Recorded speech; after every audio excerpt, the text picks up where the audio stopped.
दीक्षांत समारोह के इस मंच पर आसीन हम सबकी श्रद्धेय मार्गदर्शक, उत्तर प्रदेश के विश्वविद्यालयों की कुलाधिपति और महामहिम राज्यपाल आदरणीय आनंदीबेन पटेल जी, मुख्य अतिथि प्रोफेसर शिशिर सिन्हा जी, विशिष्ट अतिथि के तौर पर यहाँ पर उपस्थित मेरे ही विभाग की मेरी सहयोगी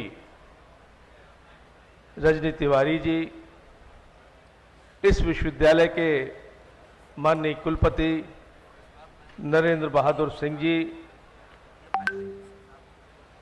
सामने बैठे ईसी और विद्या परिषद के सभी सम्मानीय सदस्यगण, शिक्षाविद, शिक्षकगण, उपस्थित छात्र छात्राओं, सबसे पहले बधाई उन सबको जिन्होंने आज अपने शैक्षिक जीवन का एक मुकाम हासिल किया और डिग्रियां प्राप्त की है। और विशेष तौर से बधाई उनको जिन्होंने उस मुकाम में भी विशेषता मेडल्स प्राप्त किए हैं,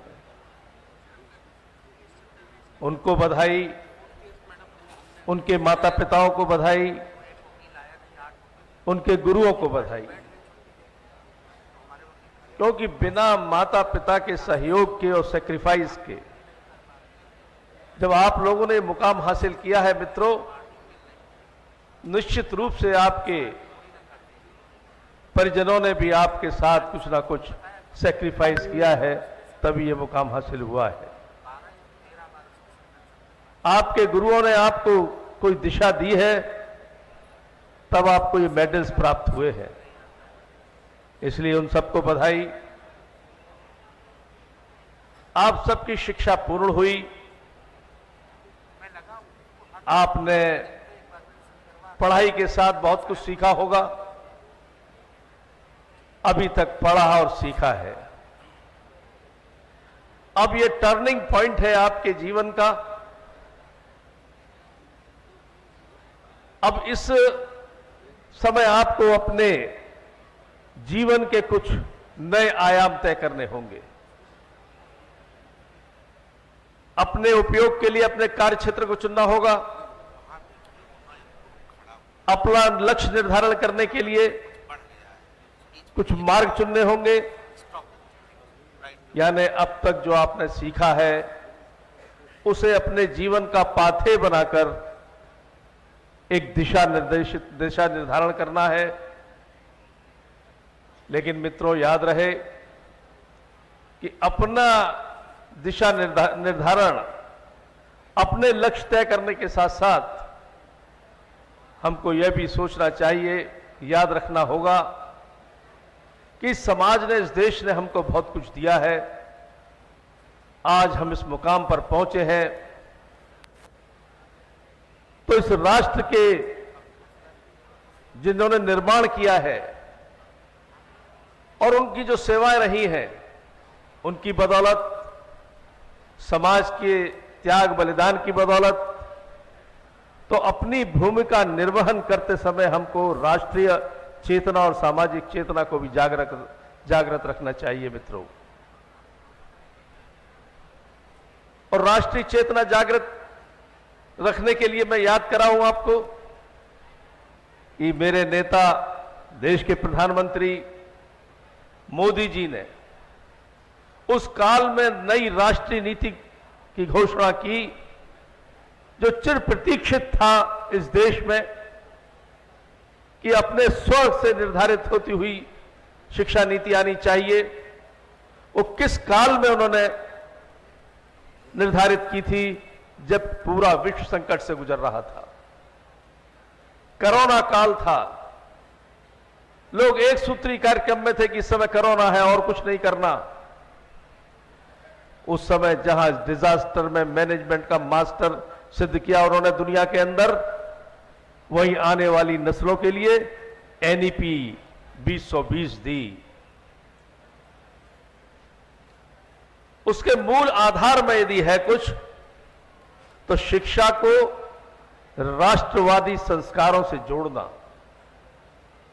शिक्षा को से जोड़ना, शिक्षा को तकनीक से जोड़ना, ये तीन मूल आधार है जिसकी परिधि में सब पाठ्यक्रम और कार्यक्रम शिक्षा के बन रहे हैं, बनेंगे। यह मूल आधार था जो उन्होंने दिया।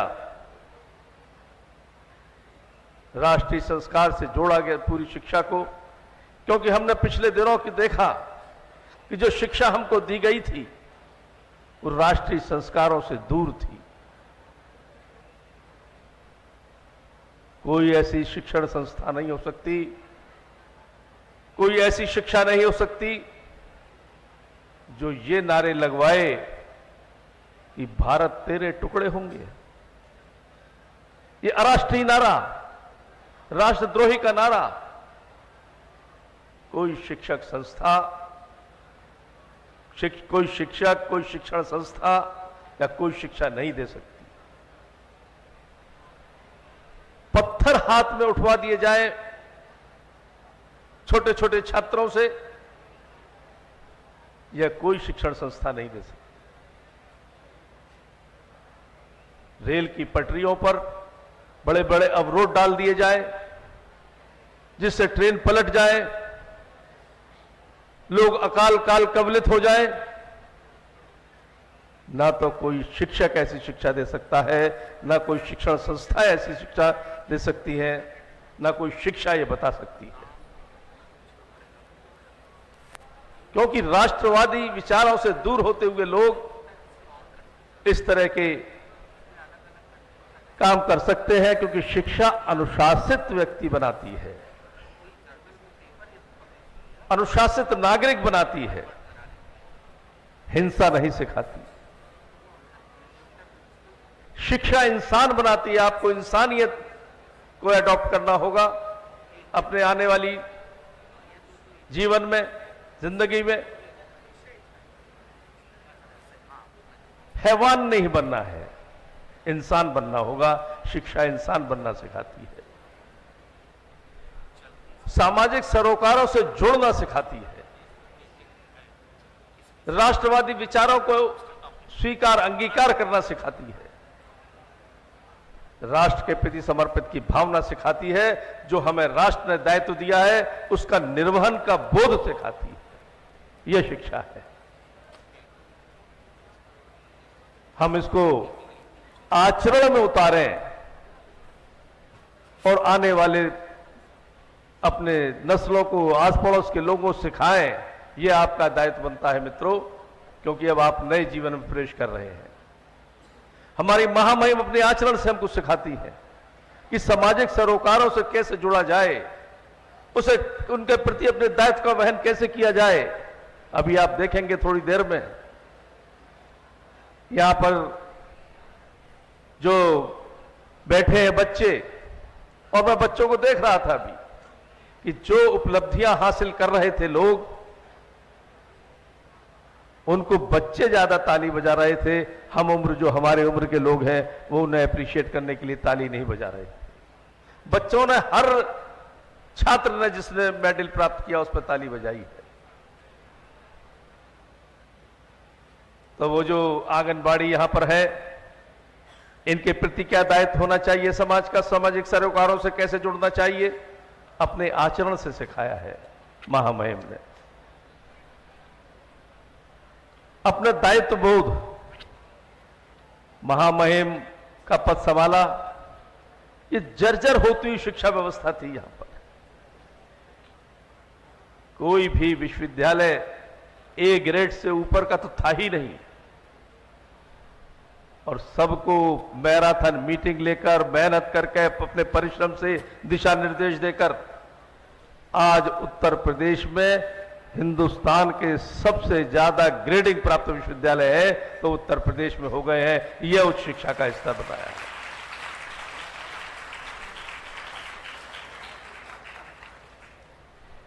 यह समर्पण की भावना, दायित्व बोध हम उनके आचरण से सीखते हैं। अभी पर्यावरण का भी एक नाटिका प्रस्तुत की गई थोड़ी देर पहले। हमारे प्रधानमंत्री ने पूरे देश से आह्वान किया है कि बिगड़ते हुए पर्यावरण को सुधारने के लिए हमें अपने दायित्व का निर्वहन करना होगा। अपनी मां के नाम से एक पेड़ लगाकर, यानी किसे संवेदनाओं से जोड़ा है पूरे आवश्यकता को, जो आज आवश्यकता इस देश की नहीं पूरे विश्व की धरती की।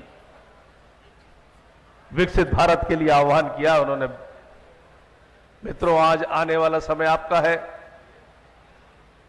आपको उस विकसित भारत निर्माण के लिए अपने इस महायज्ञ में अपनी भी आहुति डालनी होगी।